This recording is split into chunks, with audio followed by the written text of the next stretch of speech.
If I were to ask you, is your life easy?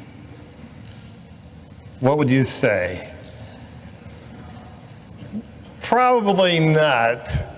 No, life in this world just isn't easy. We may compare our life to someone else and say it might be easier or harder, but for all of us, life is not easy.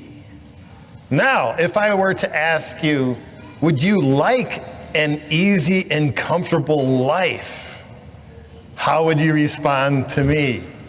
I think a lot of us would say yes. Last weekend, I was up at Alexandria Bay on the St. Lawrence waterway. I don't know if you've ever been that far north. I was visiting my son. Anyways, the sparkling waters, the sailboats, the retired people all sitting around, just taking it all in. And I thought to myself, wow, I'd just like to be here and be here forever. Endless summer, who wouldn't like that, right? Well, Jesus in the gospel today tells us that sort of thinking, this longing for the easy and the comfortable, is just wrong thinking. We are not to be longing for the easy, the comfortable. But he doesn't say this explicitly here, but it's throughout the whole gospel. We should be longing for treasure. Yes, we should long for treasure. And who among us wouldn't want treasure, right? Okay, well, let me see if I can unwrap this a little bit for you today. Let's go to the gospel. Jesus asked his disciples, what are people saying about me? Who am I? And they come up with various answers. And then Peter comes up with the winning answer. He says, you are the Christ. And in this particular rendition in Mark, Jesus doesn't say anything back to him, doesn't congratulate him or whatever. All he says is this: don't tell anybody. That sort of puts the damper on things, doesn't it? Don't tell anybody. Why is Jesus saying, don't tell anybody? It's because the whole country had this expectation that the Messiah, the coming one of God, the anointed, was going to come. He's going to wipe out all the enemies. He's going to establish a kingdom, and we will all be on easy street. That was the expectation. Jesus had something far different in mind for them. And so he said it. He said, I am going to go and be humiliated, tortured, and I'm going to die on the cross. Now that really put the damper on the conversation. What does Peter do? He immediately comes to Jesus. Hey, Jesus, this is a bad idea. And Jesus, why would he say that? Why would he say this is a bad idea? It's because Peter, along with everybody else, was thinking, hey, Jesus is the Christ, and he's going to establish his kingdom. And not only that, we are his disciples, and we are on the inside. Couldn't be better. Well, what does Jesus do? He calls him a devil. Get behind him. Whoa. Jesus could not let that sort of thinking enter into their mind. Easy street. No. And then he really concludes the whole thing with this. He says, not only am I going to be crucified, but unless you take up your cross and deny yourself, You cannot be my disciple.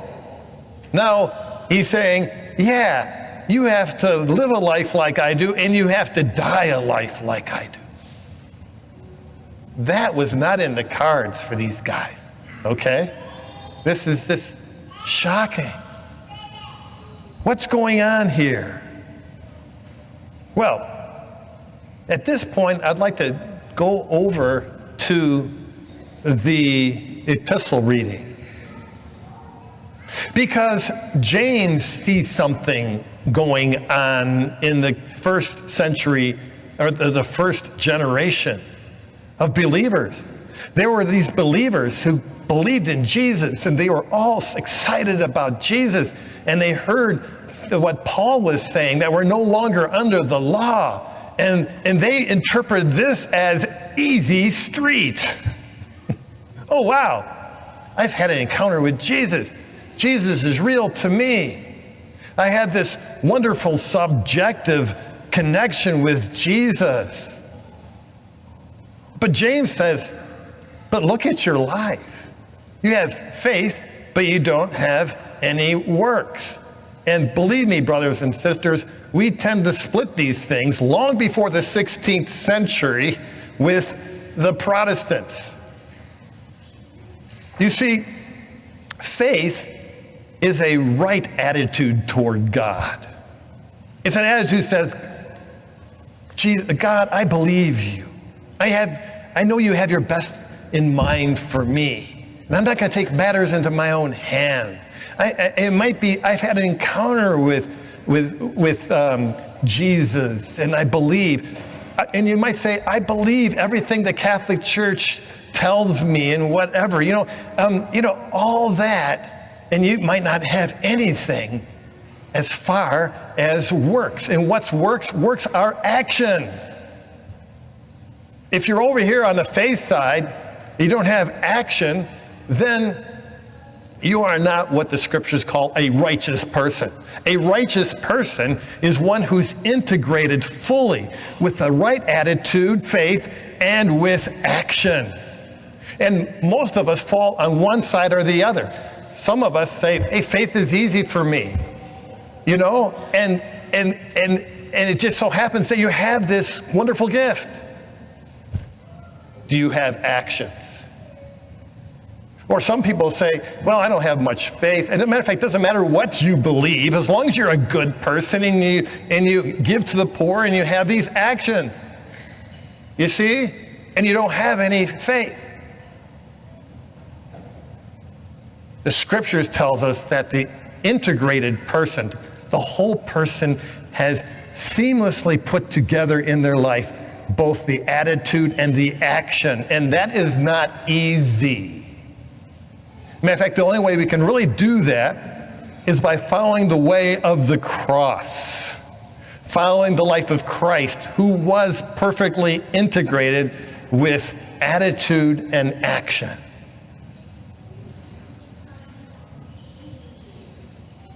It's not easy.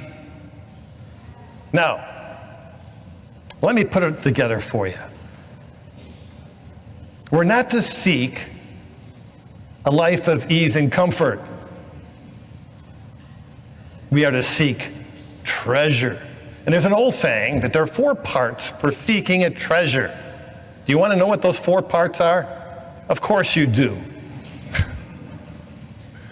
The first thing is you have to go alone. Now, when I say alone, I'm not talking about individualism here. Everything done in our formation is within the context of the church, with its sacraments and with spiritual directors and one another.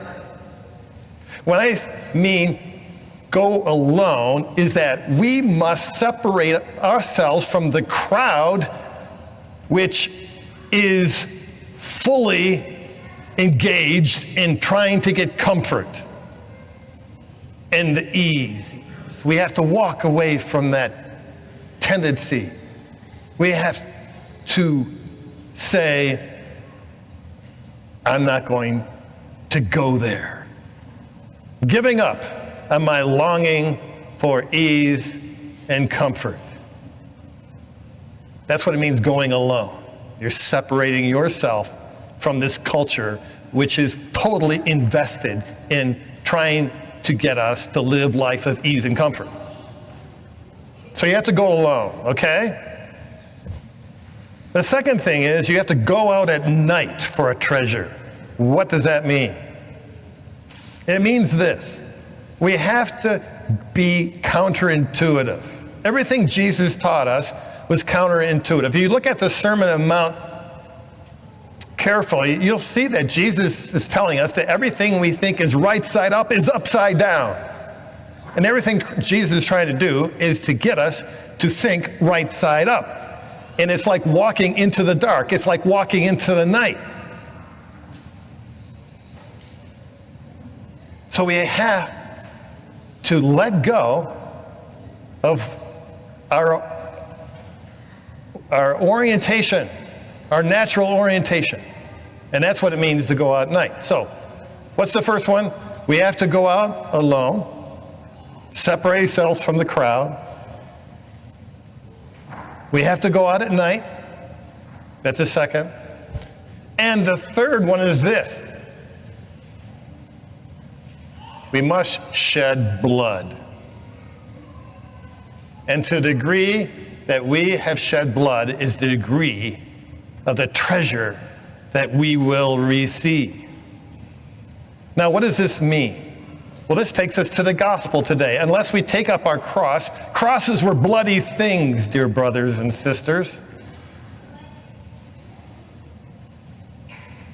Now, it may be that very few of us will be called to shed our blood literally for the faith and become a martyr. But it's certainly a metaphorical thing in which we follow Christ and deny ourselves, and we self-gift ourselves to God and to one another. And that is, in a sense, the shedding of the blood. And the more we shed of this blood will be the greater the gift that we will receive, the greater the treasure. So what are the three? You must go out alone, you have to go at night, and it costs you your blood, your very life. What's the fourth thing? The fourth thing is this. When you get the treasure, it'll be far greater than what you thought the treasure was at the beginning of your journey. Far greater.